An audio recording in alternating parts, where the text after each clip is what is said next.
सरकारें बदलती हैं लेकिन सिस्टम क्यों नहीं? हम वोट देकर सरकार चुनते हैं, मुख्यमंत्री बनता है, मंत्री शपथ लेते हैं, लेकिन कई बार इसके बाद भी जमीन पर फैसले लागू नहीं हो पाते।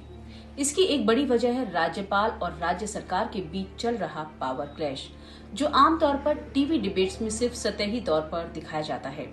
संविधान के मुताबिक राज्यपाल एक न्यूट्रल पद माना जाता है, लेकिन ग्राउंड रियलिटी में कई राज्यों में विधानसभा से पास हुए बिल महीनों तक राज्यपाल के पास अटके रहते हैं। यूनिवर्सिटी से जुड़े फैसले, नियुक्तियां और नीतियां डिले होती हैं और इसका सीधा असर जनता पर पड़ता है। जब कोई कानून लागू नहीं होता या कोई फैसला अटकता है तो आम आदमी सरकार को ही जिम्मेदार मानता है, जबकि कई बार सरकार फैसला ले चुकी होती है और सिर्फ आखिरी मंजूरी बाकी होती है। ये टकराव खास तौर पर तब ज्यादा देखने को मिलता है जब राज्य और केंद्र में अलग अलग राजनीतिक दलों की सरकारें होती हैं, जिससे सवाल उठता है कि क्या ये सिर्फ संवैधानिक प्रक्रिया है या राजनीति का एक साइलेंट खेल।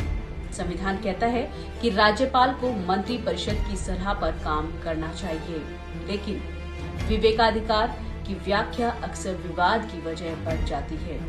इस सिस्टम की सबसे बड़ी कीमत युवा, छात्र और आम नागरिक चुकाते हैं। कभी शिक्षा से जुड़े फैसले अटक जाते हैं, कभी प्रशासनिक काम रुक जाता है और भरोसा कमजोर होता है।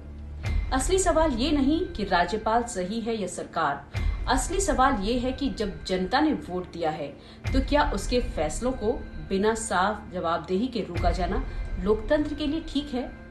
यही वो सिस्टम है जिस पर आज सवाल उठ रहे हैं और यही सवाल हिंदुस्तान न्यूज आपकी आवाज उठाता है, क्योंकि ये सरकार आपकी है, ये लोकतंत्र आपका है और आपकी आवाज को सुना जाना जरूरी है।